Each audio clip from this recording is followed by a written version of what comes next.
అదే ప్రవర్తన చివరి మట్టి కూడా కలిగి ఉన్నప్పుడే దాన్ని ప్రవర్తన అంటున్నాను. అదే మాట కాండక్ట్ సర్టిఫికేట్. సంవత్సరం అంతా కూడా నువ్వు ఎట్లా జీవించో దాన్ని బట్టి వాళ్ళు అబ్జర్వ్ చేసి అని ఫలానా క్యాండిడేట్ ఎక్సలెంట్ అని చెప్పి రాయబడుతుంది. ప్రతి దాంట్లో కూడా ఏ విషయంలో ఎట్లా బిహేవ్ చేసింది, ఆయన ఎట్లా బిహేవ్ చేసింది అని చెప్పి వాళ్ళు స్టడీ చేసి రాయాల్సింది ఏంటమ్మా కాంటాక్ట్స్. ఇవన్నీ దొంగ సర్టిఫికేట్లు కావచ్చు, కానీ దేవుడు దొంగ సర్టిఫికేట్ ఇవ్వడం. ఈ కెనాట్ గివ్ లైక్ దట్. ఒకరితో ఒకలాంటి ప్రవర్తన, వారి ఈ మాట వారితోనే ఒకప్పుడు ఒకలాగా, ఇంకోప్పుడు ఇంకోలాగా. ఒకటి ఉంటే ఒకలాగా ప్రవర్తన చేస్తాం, ఒకటి లేకపోతే ఇంకోలా ప్రవర్తన చేస్తాం. What is this wrong? ఇది పూర్వపు అజ్ఞాన దశ. నీ దశ మారలే, నీ దశ మారలే, అదే దశలో ఉన్నావు. నీకు దాన్ని బట్టి అర్థం, నీ ప్రవర్తన బట్టి అర్థమవుతుంది నువ్వే దశలో ఉన్నావు.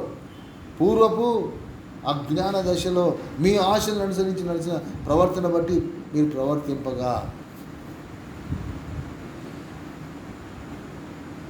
మనం ఇంకా అటువంటి ఒక భయంకర స్థితిలో ఉంటున్నాం. కనుకనే ప్రభు మంచి ఫలం ఫలించమయ్యా. గొడ్డలి చెట్ట వేయించబడింది, నరుకుతున్నాడు. నరికితే ఏంటంటే టక్కన ఏపడుతుంది. అది నరికింది ఏం చేస్తారమ్మా? నరుగుతూ పడేయరు. ఏం చేస్తారు? అగ్నిలో పడేస్తారు. కాల్చి వేయబట్టడానికి అది దాంతో ఏదో కట్టుకునేది కాదు, గమనించండి. ఇల్లు కట్టేది కాదు, ఇంకేది. మా గొడ్డలి చెట్ల కన్నా ఉంచబడి మంచి ఫలం ఫలింపని ప్రతి చెట్టు నరకబడి అగ్నిలో వేయబడి మంచి ఫలం. ఎంతో చెప్పుకుంటూ పోతే ఎంతో ఉన్నది, కానీ మన ప్రవర్తన విషయంలో మనం జాగ్రత్తగా లేదు. అందుకే అది ప్రభు వాక్యం సెలవిస్తూ మాట్లాడంటే నీ ప్రవర్తన అంతటి మీద దేవునికి అధికారం ఏమన్నాడు. సామెతల గ్రంథం 3వ అధ్యాయం ఏంటమ్మా? నీ ప్రవర్తన అంతటి మీద ఆయన అధికారానికి ఇవ్వండి. లెట్ ఈజ్ అథారిటీ అది అంటున్నా. అథారిటీ ఈరోజు సోదరు మనం చూస్తూ ఉంటాం. కలెక్టర్స్ అందరూ కూడా ఏంటమ్మా అథారిటీ ఉంది. ఎందుకు ఇవ్వడమ్మా? ఎందుకు ఇచ్చారు అర్థం కావట్లా. అయ్యో నాకు నేను నేను నేను ఇక్కడ అధికారం అంటే అందరూ నన్ను గుర్తించాలి, నా మాట కూర్చోవాలి, లేవాలంటే లేవాలి. ఇదంతా ఏంటమ్మా అధికారం సంబంధించింది కదా. కానీ ఈ అధికారం నేను పొందుకున్నప్పుడు నేనేం చేయాలి? సర్వాధికారి ఎవడో నువ్వు గుర్తుపట్టాలి. అందుకు నాకు అధికారం అనుగ్రహించావు. నాకు అధికారం ఇచ్చానని చెప్పి నువ్వు కూడా గుర్తించాలంటే సర్వాధికారి ఎవడోని నువ్వు గుర్తించాలి. అమ్మో నాకు ఇచ్చిన ప్రవర్తన కాండక్ట్ మీద అంతా కూడా ఏం చేస్తాను? నేను ఆయన అధికారాన్ని నేను ఒప్పుకుంటున్నాను. That is my conduct. ఈరోజు మరి ఆయన అధికారం చూపించే ప్రవర్తన ఉందా? నీ సొంత జ్ఞానము, నీ సొంత స్వార్థము, నీ సొంత ఆలోచనలు అధికారం చేసి చెలాయిస్తున్నట్లున్నాయా? మనం ప్రశ్నించుకోవాల్సిన వాళ్ళు వచ్చినాం, పరీక్షించుకోవాల్సిన వాళ్ళు వచ్చినాం. పరీక్షించుకునేదే ప్రవర్తన అన్న. పరీక్షించుకోలేకపోతే ప్రతి దాంట్లో కూడా మనము పరీక్షించుకుంటూ ఉండాలి. అది నిజమైన మంచి ప్రవర్తన. ఏదో గుడ్డెద్దు చేనులో పోయినట్లుగా పోద్దామా? అజ్ఞాన దశలో ఉన్నట్టుగా మనం జీవించదు కదా. మళ్ళీ అదే పితృపారంపర్యమైన వ్యర్థ ప్రవర్తన అనుసరించి మీరు రక్షింపడలేదు కదా. పితృపారంపర్యమైన వ్యర్థ ప్రవర్తన అక్కడ క్లియర్ రాసిన మాట. నేను దాని గురించి పోటీ చెప్పు పేదృపతిలో ఉన్న మాటలే ఏంటమ్మా. పితృపారంపర్యం అంటే మన తాత ముత్తాతలు ఓ పారంపర్యంగా వస్తున్నాయి కొన్ని ప్రవర్తనలు. పితృపారంపర్యమైన ఆ యొక్క ప్రవర్తనలని కొన్ని వస్తున్నాయి. అది ఆ జనరేషన్ టు జనరేషన్ పాకిపోతున్నాయి. వాళ్ళు ఎట్లా బిహేవ్ చేస్తే మనం అంతే బిహేవ్ చేస్తాం. That is wrong. దానికోసం దేవుడు ఆయన గొర్రెపిల్ల రక్తాన్ని కార్చలేదు.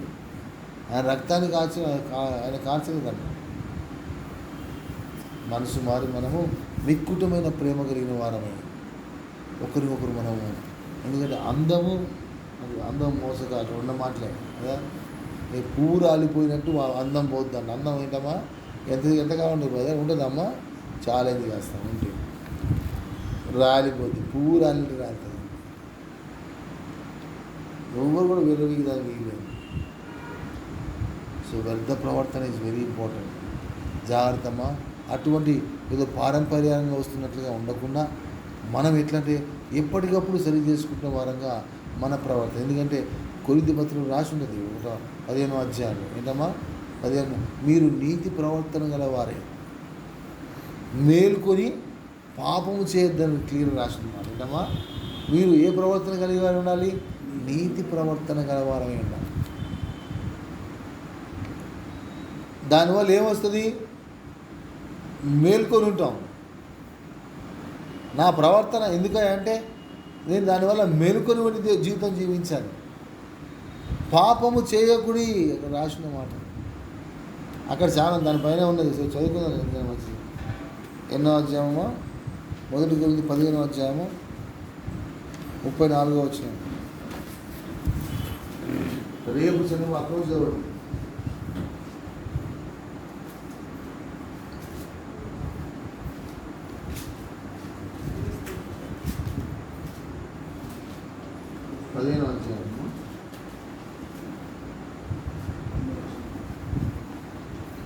రేపు చనిపోదు కనుక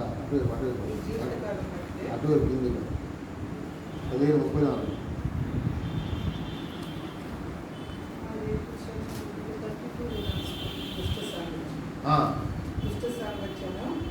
మంచి నడవడిని చెరుకును నీతి ప్రవర్తన గలవారై మేల్కొని దాని ముందు కూడా జరుగుతుంది. రేపు చనిపోదు కనుక తాగండి అని కూడా ఉంది కదా పైన. రేపు చనిపోవుదుము అనగా తిందుము త్రాగుదుము మోసపోకుడి. రేపు చనిపోదుము కనుక తిందుము త్రాగుదుము మోసపోకుడి. దుష్ట సాంగత్యము మంచి నడవడిని చెరుకును నీతి ప్రవర్తన గలవారై పాపము చేయదు. దేవునికి కూర్చున్న జ్ఞానం పొందండి. ఇవన్నీ కూడా మనం చదువుకుంటూ ఉంటే ఎన్నో విషయాలు బయటపడుతూ ఉంటాయమ్మా. కానీ ప్రవర్తన ఏంటంటే నీతి ప్రవర్తన గలవారమే. కన్నీటిలోనే నీతి ప్రవర్తన ఉందమ్మా. నేను చెప్పడంలో నేను వెనకంజ వేయను, ఎందుకంటే కన్నీటికి ఉన్న వాల్యూ ఎవరు గుర్తుపట్టట్లేదు. కన్నీరు కార్చండి పదే పదే. Why should God demand? నేను డిమాండ్ ఎందుకంటే ఆయన బాబు అనకూడదు, బతిమలాడుకుంటున్నాను. ఆయన బతిమలాడుతున్నాడు. సిగ్గుపడాల్సిన వారం అంటున్నాడు. ఏంటమ్మా డిమాండ్? కమాన్ కార్చో చెప్పానట్లే. ఆయన is not demanding us. Demand చేస్తే చచ్చుకుంటూ చేయాల్సి వస్తుంది అంతే. డిమాండ్ చేసి చేయకపోతే అవుటే గమనించి. కానీ ఈజ్ నాట్ డిమాండింగ్. ఆయన ఏం చేస్తున్నాడు? బతిమలాడుతున్నాడమ్మా. ఏ రోజున ఎవరు బతిమలాడారండి? ప్రార్థన చేయమని ఎవరు బతిమలాడారు? ఆర్డర్ ఇచ్చారా? ఎవరేం చెప్పారా? ఎవరు చెప్పలేదు. ఎందుకు ప్రార్థన చేశాడు?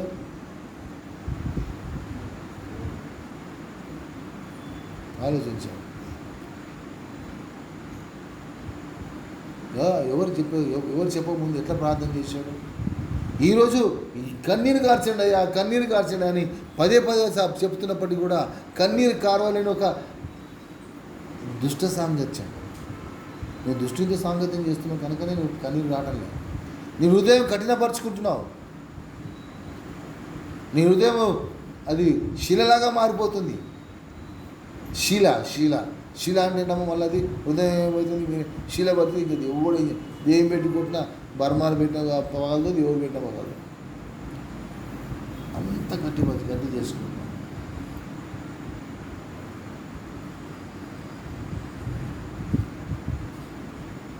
ఏం చెప్పానమ్మా? ఎందుకు కన్నీరు? బతిమలాడుతున్నాడు. ఏ రోజుకి ఎవరు చెప్పారు అనే మాట అడిగాను కదా. ఎవరు చెప్పినప్పుడు అంత చేసినప్పుడు, ఈరోజు బతిమలాడినప్పుడు కూడా నువ్వు చేయలేదంటే ఇక ఎంతటి శిక్షకు మనము పాత్రమో మనం అర్థం చేసుకున్నాం. Why are we not getting that? yes. ఇందాక అదే మాట ఫస్ట్ చెప్పిన మాట ఏంటమ్మా? ఫస్ట్ చెప్పి మారు మనసు. వాళ్ళు అన్నీ చూసి మారు మనసు పొందకపోతే ఒకటెంతో, మంచి ఫలం ఫలింపకపోతే ఎంతో, కన్నీరు రాకపోయినా అంతే. అంటే వీఆర్ అండర్ ద పూర్వపు అజ్ఞాన దశలో, లేకపోతే మనం మా పితృపారంపరమైన ఆ వ్యర్థ ప్రవర్తనతో మనం ప్రవర్తిస్తున్నాం కనుకనే సోదరుడా కన్నీరు రాత్రం. వారు మారు మనసు పొందడానికి ఇష్టపడలేదు, దేవుని దూషించారు. ఈరోజు కన్నీరు రావటం లేదు, దేవుని దూషిస్తున్నావు. అట్లా చెప్తే అర్థమైద్దా? అట్లా చెప్తే అర్థమైద్దామా? లేకపోతే అర్థం కాదా? అంటే తిడితేనే అర్థమైద్దా? ఈరోజు మనం ప్రశ్నించుకోవాల్సిన వాళ్ళు వచ్చినాం. వద్దమ్మా అటువంటి ఒక డోంట్ డేర్ సచ్ థింగ్స్. అరే జీవితమే 2 నిమిషాలు అని చెప్పి ఈజీగా చెప్తుంటే ఈరోజు ఇంకా ఏదో అన్ని ఏంటమ్మా కోరికలు, ఏంటి గొంతమ్మ కోరికలు కోరుతున్నా?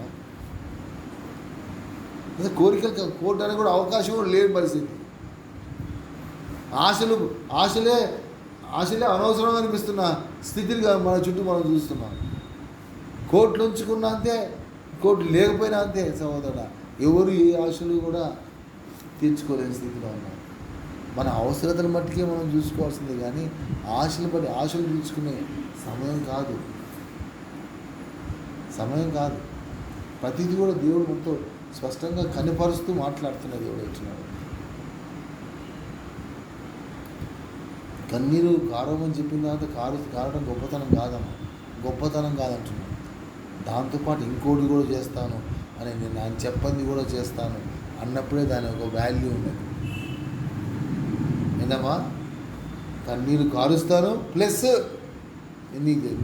మీరేం చేసుకున్నారు, ఎవరికి వారిని నిర్ణయించుకో. మళ్ళీ చెప్తే మళ్ళీ నేను చెప్పినట్టయితే దాన్ని ఇంకోటి యాడ్ చేసుకోవాలి. ఎవరికి వారు ఆ విధంగా ఎప్పుడైతే సిద్ధపరచుకుంటారో గొప్ప జీవితం జీవించగలుగుతాం. And will be so much, మనకి ఎంత ఆనందం ఇస్తుంది జీవితం బట్టి. అమ్మా దేవా, అమ్మా ఈరోజు నీకు అర్థం కాకపోవచ్చు కానీ సోదరుడా, లోకమంతా పోతుంది, లోకమంతా నాశనం అయిపోతుంది. గమనించి వాళ్ళైతే మారు మనసు పొందరు, మంచి ఫలం ఫలించకుండా ఇంకా కన్నీరు కారవకుండా, కన్నీరుతో పాటు ఇంకోది కూడా నిర్ణయం తీర్చుకోకుండా నీ జీవితం అంతా కొనసాగిస్తే వారికంటే దౌర్భాగ్యమవుతాం. మనము దౌర్భాగ్యమవుతాం. వీఆర్ నాట్ కమ్ జస్ట్ ఏదో సంతోషించడం రాలేదు, ఏదో మన ఉల్లాసం కోసం మనం రాలేదమ్మా. మనం ఒక నిర్ణయాలు తీసుకొని మనం ఇక్కడ వచ్చింటున్నాం. మెల్కీసెదెకు క్రమాన్ని హెచ్చించడానికి మనం వచ్చింటున్నాం. వచ్చాం, దేవుని గణపరచడానికి వచ్చాం, దేవుని స్తుతించడానికి వచ్చాం, దేవుని మాటలను సత్యాన్ని గుర్తించుకొని అన్వయించుకొని దాని ప్రకారం జీవించాలని ఒక నిర్ణయం తీసుకుంటాం. ప్రభు సన్నిధికి వచ్చింటున్నాం. ఆయన శరీరక్తాలు యోగ్యంగా పుచ్చుకోవాలని మనం వచ్చింటున్నాం. మన ప్రియ ఇస్రాయేలు వారిని చేతులెత్తి ఆశీర్వాదాన్ని వచ్చాం. సోదరుడా, ఇన్ని కారణాలు ఎంచుకొని కూడా మనము దాన్ని నిర్వర్తించలేకపోతే ఎట్లా ఉంటుందో ఆలోచించండి. కాబట్టి ఎటువంటి జీవితాన్ని మనం జీవిస్తున్నామో ప్రశ్నించుకోవాలి. పదే దేవుడు మాట్లాడు, సమయం అయిపోతున్నది. God is coming, Jesus is coming very soon. దాన్ని నువ్వు గుర్తిస్తేనేమో కళ్ళు తెరిస్తే గొప్పది, లేకపోతే నీ జీవితం అంతా కూడా నాశనం అయిపోతుంది. నిన్ను బట్టి నేనే మాట, నీ పిల్లలు, నీ సహోదరులు, వారందరూ కూడా